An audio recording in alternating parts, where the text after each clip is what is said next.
मित्रों नमस्कार। मैं विवेक आप सभी का ये कहानी मेरी जुबानी में स्वागत करता हूँ। मित्रों, कहानियों की श्रृंखला में आज मैं एक बार फिर से आपके लिए लेके आया हूँ मुंशी प्रेमचंद जी की एक कहानी, जिसका शीर्षक है कप्तान साहब। मित्रों, ये कहानी आप पूरा सुने और अगर आपको ये कहानी पसंद आए तो इसको लाइक करें, शेयर करें। अगर आप हमारे चैनल पर नए हैं तो चैनल को सब्सक्राइब कर बेल आइकन दबाना न भूलिए, जिससे ऐसी ही मनोरंजक, ऐसी अच्छी कहानी आपको सबसे पहले मिले। लीजिए प्रस्तुत है कहानी कप्तान साहब। जगत सिंह को स्कूल जाना कुनैन खाने या मछली का तेल पीने से कम अप्रिय न था। वह सैलानी, आवारा, घुमक्कड़ युवक था। कभी अमरूद के बागों की ओर निकल जाता और अमरूदों के साथ माली की गालियां बड़े शौक से खाता। कभी दरिया की सैर करता और मल्लाहों की डोंगियों में बैठकर उस पार के देहातों में निकल जाता। गालियां खाने में उसे मजा आता था। गालियां खाने का कोई अवसर वह हाथ से जाने न देता। सवार के घोड़े के पीछे ताली बजाना, एक्को को पीछे से पकड़कर अपनी ओर खींचना, बूढ़ों की चाल की नकल करना उसके मनोरंजन के विषय थे। आलसी काम तो नहीं करता, पर दुर्व्यसनों का दास होता है और दुर्व्यसन धन के बिना पूरे नहीं होते। जगत सिंह को जब अवसर मिलता घर से रुपए उड़ा ले जाता। नगद ना मिले तो बर्तन और कपड़े उड़ा ले जाने में भी उसे संकोच न होता था। घर में शीशियां और बोतलें थीं, वह सब उसने एक एक करके गुदड़ी बाजार पहुंचा दी। पुराने दिनों की कितनी चीजें घर में पड़ी थीं, उसके मारे एक भी ना बची। इस कला में ऐसा दक्ष और निपुण था कि उसकी चतुराई और पटुता पर आश्चर्य होता था। एक बार बाहर ही बाहर केवल कार्निसों के सहारे अपने 2 मंजिला मकान की छत पर चढ़ गया और ऊपर ही से पीतल की एक बड़ी थाली लेकर उतर आया। घर वाले को आहट तक ना मिली। उसके पिता ठाकुर भक्त सिंह अपने कस्बे के डाकखाने के मुंशी थे। अफसरों ने उन्हें शहर का डाकखाना बड़ी दौड़ धूप करने पर दिया था, किंतु भक्त सिंह जिन इरादों से यहां आए थे उसमें से एक भी पूरा न हुआ। उल्टी हान यह हुई कि देहातों में जो भाजी साग उपले ईंधन मुफ्त मिल जाते थे वे सब यहां बंद हो गए। यहां सबसे पुराना घराव था, न किसी को दबा सकते थे न सता सकते थे। इस दुर्वस्था में जगत सिंह की हथलपकियां बहुत अखरतीं। उन्होंने कितनी ही बार उसे बड़ी निर्दयता से पीटा। जगत सिंह भीमकाय होने पर भी चुपके से मार खा लिया करता था। अगर वह अपने पिता के हाथ पकड़ लेता तो वह हिल भी ना सकते, पर जगत सिंह इतना सीना जोर न था। हां, मारपीट, घुड़की, धमकी किसी का भी उस पर असर ना होता था। जगत सिंह ज्यों ही घर में कदम रखता चारों ओर से कांव कांव मच जाती। मां दूर दूर करके दौड़ती, बहनें गालियां देने लगती, मानो घर में कोई सांड घुस आया हो। घर वाले उसकी सूरत से जलते थे। इन तिरस्कारों ने उसे निर्लज्ज बना दिया था। कष्टों के ज्ञान से वह निर्द्वंद सा हो गया था। जहां नींद आ जाती वहीं पड़ा रहता, जो कुछ मिल जाता वही खा लेता। ज्यों-ज्यों घर वालों को उसकी चोर कला के गुप्त साधनों का ज्ञान होता जाता था, वे उससे चौकन्ने होते जाते थे। यहां तक कि एक बार पूरे महीने भर तक उसकी दाल न गली। चरस वाले के कई रुपए उधार चढ़ गए। गांजे वाले ने धुआंधार तकाजे करने शुरू किए। हलवाई कड़वी बातें सुनाने लगा। बेचारे जगत को निकलना मुश्किल हो गया। रात दिन ताक झांक में रहता, पर घात न मिलती थी। आखिर एक दिन बिल्ली के भागों छीका टूटा। भक्त सिंह दोपहर को डाकखाने से चले तो एक बीमा रजिस्ट्री जेब में डाल ली। कौन जाने कोई हरकारा या डाकिया शरारत कर जाए, किंतु घर आए तो लिफाफे को अचकन की जेब से निकालने की सुधि ना रही। जगत सिंह तो ताक लगाए हुए ही था। पैसे के लोभ से जेब टटोली तो लिफाफा मिल गया। उस पर कई आने के टिकट लगे थे। वह कई बार टिकट चुराकर आधे दामों पर बेच चुका था। चट लिफाफा उड़ा दिया। यदि उसे मालूम होता कि उसमें नोट हैं तो शायद वह ना छूता। लेकिन जब उसने लिफाफा फाड़ डाला और उसमें से नोट निकल पड़े तो वह बड़े संकट में पड़ गया। वह फटा हुआ लिफाफा गला फाड़कर उसके दुष्कृत्य को धिक्कारने लगा।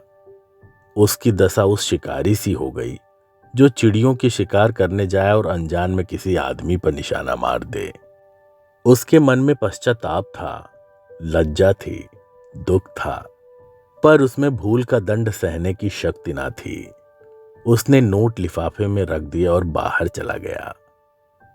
गर्मी के दिन थे। दोपहर को सारा घर सो रहा था, पर जगत की आंखें नींद में न थीं। आज उसकी बुरी तरह कुंदी होगी, इसमें संदेह न था। उसका घर पर रहना ठीक नहीं। 10-5 दिन के लिए उसे कहीं खिसक जाना चाहिए, तब तक लोगों का क्रोध शांत हो जाता। लेकिन कहीं दूर गए बिना काम न चलेगा। बस्ती में वह कई दिन तक अज्ञातवास नहीं कर सकता। कोई न कोई जरूर ही उसका पता देगा और वह पकड़ लिया जाएगा। दूर जाने के लिए कुछ न कुछ खर्च तो पास होना ही चाहिए। क्यों न वह लिफाफे में से एक नोट निकाल ले। यह तो मालूम ही हो जाएगा कि उसी ने लिफाफा फाड़ा है। फिर एक नोट निकाल लेने में क्या हानि है। दादा के पास रुपए तो है ही, झक मार कर दे देंगे। यह सोचकर उसने 10 रुपए का एक नोट उड़ा लिया। मगर उसी वक्त उसके मन में एक नई कल्पना का प्रादुर्भाव हुआ। अगर ये सब रुपए लेकर किसी दूसरे शहर में कोई दुकान खोल ले तो बड़ा मजा हो। फिर एक एक पैसे के लिए उसे क्यों किसी की चोरी करनी पड़े। कुछ दिनों में वो बहुत सा रुपया जमा करके घर आएगा तो लोग कितने चकित हो जाएंगे। उसने लिफाफे को फिर निकाला। उसमें कुछ 200 रुपए के नोट थे। 200 में दूध की दुकान खूब चल सकती है। आखिर मुरारी की दुकान में 2-4 कढ़ाव और 2-4 पीतल के थालों के सिवा और क्या है। लेकिन कितने ठाठ से रहता है, रुपयों की चरस उड़ा देता है। एक एक दांव पर 10-10 रुपए रख देता है। नफा न होता तो वह ठाठ कहां से निभाता। इस आनंद कल्पना में वो इतना मग्न हुआ कि उसका मन उसके काबू से बाहर हो गया। जैसे प्रवाह में किसी के पांव उखड़ जाएं और वह लहरों में बह जाए। उसी दिन शाम को वह बंबई चल दिया। दूसरे दिन ही मुंशी भक्त सिंह पर गबन का मुकदमा दायर हो गया। बंबई के किले के मैदान में बैंड बजा रहा था और राजपूत रेजिमेंट सजीले सुंदर जवान कवायद कर रहे थे। जिस प्रकार हवा बादलों को नए नए रूप में बनाती और बिगाड़ती है, उसी भांति सेना नायक सैनिकों को नए नए रूप में बनाती और बिगाड़ती है। उसी भांति सेना नायक सैनिकों को नए नए रूप में बना बिगाड़ रहा था। जब कवायद खत्म हो गई तो एक छरहरे डील का युवक नायक के सामने आकर खड़ा हो गया। नायक ने पूछा, क्या नाम है? सैनिक ने फौजी सलाम करके कहा, जगत सिंह। क्या चाहते हो? फौज में भर्ती कर लीजिए। मरने से तो नहीं डरते? बिल्कुल नहीं, राजपूत हूं। बहुत कड़ी मेहनत करनी पड़ेगी। इसका भी डर नहीं। अदन जाना पड़ेगा। खुशी से जाऊंगा। कप्तान ने देखा बला का हाजिर जवाब मनचला हिम्मत का धनी जवान है। तुरंत फौज में भर्ती कर लिया। तीसरे दिन रेजिमेंट अदन को रवाना हुआ। मगर ज्यों-ज्यों जहाज आगे चलता था, जगत का दिल पीछे रह जाता था। जब तक जमीन का किनारा नजर आता रहा, वह जहाज के डेक पर खड़ा अनुरक्त नेत्रों से उसे देखता रहा। जब वह भूमि तट जल में विलीन हो गया तो उसने एक ठंडी सांस ली और मुंह ढांप कर रोने लगा। आज जीवन में पहली बार उसे प्रियजनों की याद आई। वह छोटा सा कस्बा, वह गांजे की दुकान, वह सैर सपाटे, वह सुहृदय मित्रों के जमघट आंखों में फिरने लगे। कौन जाने फिर कभी उनसे भेंट होगी या नहीं। एक बार तो इतना बेचैन हुआ कि जी आया पानी में कूद पड़े। जगत सिंह को अदन में रहते 3 महीने गुजर गए। भांति भांति की नवीनताओं ने कई दिन तक उसे मुग्ध किए रखा। लेकिन पुराने संस्कार फिर जागृत होने लगे। अब कभी कभी उसे स्नेहमयी माता की याद आने लगी, जो पिता के क्रोध, बहनों के धिक्कार और स्वजनों के तिरस्कार में भी उसकी रक्षा करती थी। उसे वह दिन याद आया जब एक बार वह बीमार पड़ा था। उसके बचने की कोई आशा न थी, पर ना तो पिता को उसकी कुछ चिंता थी, ना बहनों को। केवल माता थी जो रात की रात उसके सिरहाने बैठी अपनी मधुर स्नेहमयी बातों से उसकी पीड़ा शांत करती रही थी। उन दिनों कितनी बार उसने उस देवी को नींव रात्रि में रोते देखा था।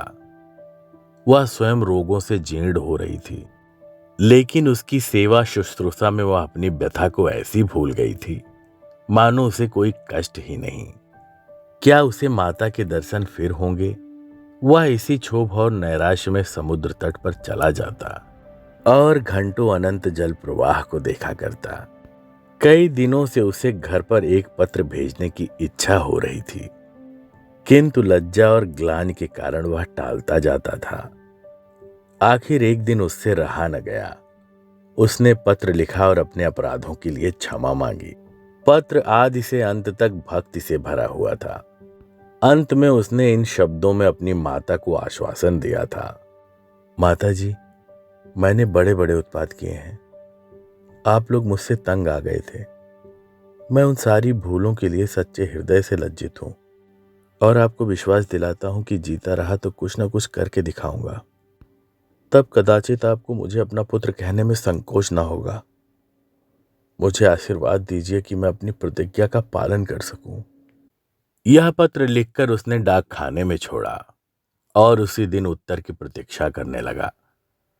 किंतु एक महीना गुजर गया और कोई जवाब ना आया। उसका जी घबराने लगा। जवाब क्यों नहीं आता? कहीं माताजी बीमार तो नहीं है? शायद दादा ने क्रोधवश जवाब न लिखा होगा। कोई और विपद तो नहीं आ पड़ी? कैंप में एक वृक्ष के नीचे कुछ सिपाहियों ने सालिग्राम की एक मूर्ति रख छोड़ी थी। कुछ श्रद्धालु सैनिक रोज उस प्रतिमा पर जल चढ़ाया करते थे। जगत सिंह उनकी हंसी उड़ाया करता, पर आज वह विक्षिप्तों की भांति प्रतिमा के सम्मुख जाकर बड़ी देर तक मस्तक झुकाए बैठा रहा। वह इसी ध्यानावस्था में बैठा था कि किसी ने उसका नाम लेकर पुकारा। यह दफ्तर का चपरासी था और उसके नाम की चिट्ठी लेकर आया था। जगत सिंह ने पत्र हाथ में लिया तो उसकी सारी देह कांप उठी। ईश्वर की स्तुति करके उसने लिफाफा खोला और पत्र पढ़ा। लिखा था, तुम्हारे दादा को गबन के अभियोग में 5 वर्ष की सजा हो गई। तुम्हारी माता इस शोक में मरणासन है। छुट्टी मिले तो घर चले आओ। जगत सिंह ने उसी वक्त कप्तान के पास जाकर कहा, हुजूर, मेरी मां बीमार है, मुझे छुट्टी दे दीजिए। कप्तान ने कठोर आंखों से देखकर कहा, अभी छुट्टी नहीं मिल सकती, तो मेरा इस्तीफा ले लीजिए। अभी इस्तीफा नहीं लिया जा सकता। मैं अब एक क्षण भी नहीं रह सकता। रहना पड़ेगा। तुम लोगों को बहुत जल्द लाभ पर जाना पड़ेगा। लड़ाई छिड़ गई? तब मैं घर नहीं जाऊंगा। हम लोग कब तक यहां से जाएंगे? बहुत जल्द, 2 ही 4 दिनों में। 4 वर्ष बीत गए। कैप्टन जगत सिंह का सा योद्धा उस रेजिमेंट में नहीं है। कठिन अवस्थाओं में उनका साहस और भी उत्तेजित हो जाता है। जिस मुहिम में सबकी हिम्मतें जवाब दे जाती हैं, उसे सर करना उसी का काम है। हल्ले और धावे में वह सदैव सबसे आगे रहता है। उसकी त्योरियों पर कभी मैल नहीं आता। उसके साथ ही इतना विनम्र, इतना गंभीर, इतना प्रसन्नचित है कि सारे अफसर और मातहत उसकी बड़ाई करते हैं। उसका पुनर्जीवन सा हो गया। उस पर अफसरों का इतना विश्वास है कि अब वे प्रत्येक विषय में उससे परामर्श करते हैं। जिससे पूछिए वही वीर जगत सिंह की वीरदावली सुना देगा। कैसे उसने जर्मनों की मैगजीन में आग लगाई, कैसे अपने कप्तान को मशीन गनों की मार से निकाला, कैसे अपने एक मातहत सिपाही को कंधे पर लेकर निकल आया। ऐसा जान पड़ता है उसे अपने प्राणों का मोह नहीं, मानो वह काल को खोजता फिरता हो। लेकिन नित्य रात्रि के समय जब जगत सिंह को अवकाश मिलता है, वह अपनी छोलदारी में अकेले बैठकर घर वालों को याद कर लिया करता है। 2-4 आंसू की बूंदें अवश्य गिरा देता है। वह प्रतिमास अपने वेतन का बड़ा भाग घर भेज देता है और ऐसा कोई सप्ताह नहीं जाता कि जब वह माता को पत्र ना लिखता हो। सबसे बड़ी चिंता उसे अपने पिता की है, जो आज उसी के दुष्कर्मों के कारण कारावास की यातना झेल रहे हैं।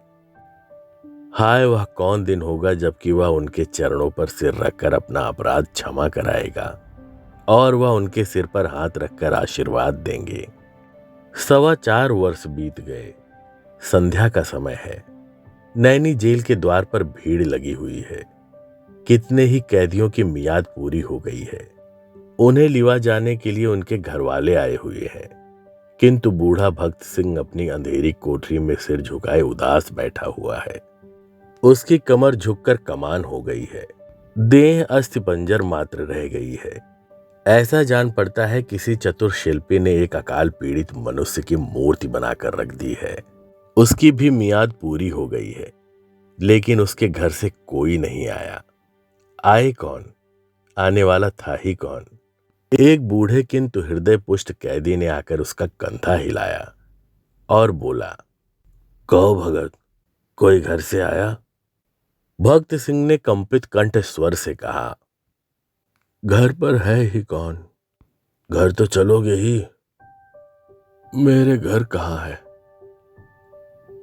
तो क्या यहीं पड़े रहोगे? अगर ये लोग निकाल न देंगे तो यहीं पड़ा रहूंगा। आज 4 साल के बाद भक्त सिंह को अपने प्रताड़ित निर्वासित पुत्र की याद आ रही थी, जिसके कारण जीवन का सर्वनाश हो गया। आबरू मिट गई, घर बर्बाद हो गया।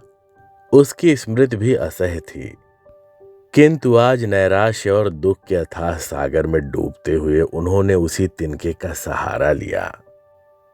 न जाने उस बेचारे की क्या दशा हुई। लाख बुरा है तो भी अपना लड़का है, खानदान की निशानी तो है। मरूंगा तो 4 आंसू तो बहाएगा, 2 चुल्लू पानी तो देगा। हाय, मैंने उसके साथ कभी प्रेम का व्यवहार नहीं किया। जरा भी शरारत करता तो यमदूत की भांति उसकी गर्दन पर सवार हो जाता। एक बार रसोई में बिना पैर धोए चले जाने के दंड में मैंने उसे उल्टा लटका दिया था। कितनी बार केवल जोर से बोलने पर मैंने उसे तमाचा लगाए थे। पुत्र सहरत्न पाकर मैंने उसका आदर नहीं किया। उसी का दंड है। जहां प्रेम का बंधन शिथिल हो, वहां परिवार की रक्षा कैसे हो सकती है? सबेरा हुआ, आशा का सूर्य निकला। आज उसकी रश्मियां कितनी कोमल और मधुर थीं, वायु कितनी सुखद, आकाश कितना मनोहर, वृक्ष कितने हरे भरे, पक्षियों का कलरव कितना मीठा। सारी प्रकृति आशा के रंग में रंगी हुई थी, पर भक्त सिंह के चारों ओर अंधकार था। जेल का अफसर आया। कैदी एक पंक्ति में खड़े हुए। अफसर एक एक का नाम लेकर रिहाई का परवाना देने लगा। कैदियों के चेहरे आशा से प्रफुल्लित थे। जिसका नाम आता वह खुश खुश अफसर के पास जाता, परवाना लेता, झुककर सलाम करता और तब अपने विपत्ति काल के संगियों से गले मिलकर बाहर निकल जाता। उसके घरवाले दौड़कर उससे लिपट जाते। कोई पैसे लुटा रहा था, कहीं मिठाइयां बांटी जा रही थीं, कहीं जेल के कर्मचारियों को इनाम दिया जा रहा था। आज नरक के पुतले विनम्रता के देवता बने हुए थे। अंत में भक्त सिंह का नाम आया। वह सिर झुकाए आहिस्ता आहिस्ता जेलर के पास गए और उदासीन भाव से परवाना लेकर जेल की द्वार की ओर चले, मानो सामने कोई समुद्र लहरें मार रहा है। द्वार से बाहर निकलकर वह जमीन पर बैठ गए। कहां जाएं? सहसा उन्होंने एक सैनिक अफसर को घोड़े पर सवार जेल की ओर आते देखा। उसकी देह पर खाकी वर्दी थी, सिर पर कारचोबी साफा, अजीब शान से घोड़े पर बैठा हुआ था। उसके पीछे पीछे एक फिटन आ रही थी। जेल के सिपाहियों ने अफसर को देखते ही बंदूकें संभाली और लाइन में खड़े होकर सलाम किया।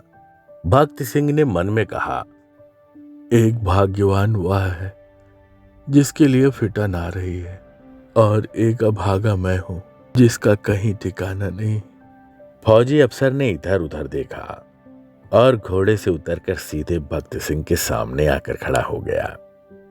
भक्त सिंह ने उसे ध्यान से देखा और तब चौंक कर उठ खड़े हुए और बोले, अरे बेटा जगत सिंह। जगत सिंह रोता हुआ उनके पैरों पर गिर पड़ा।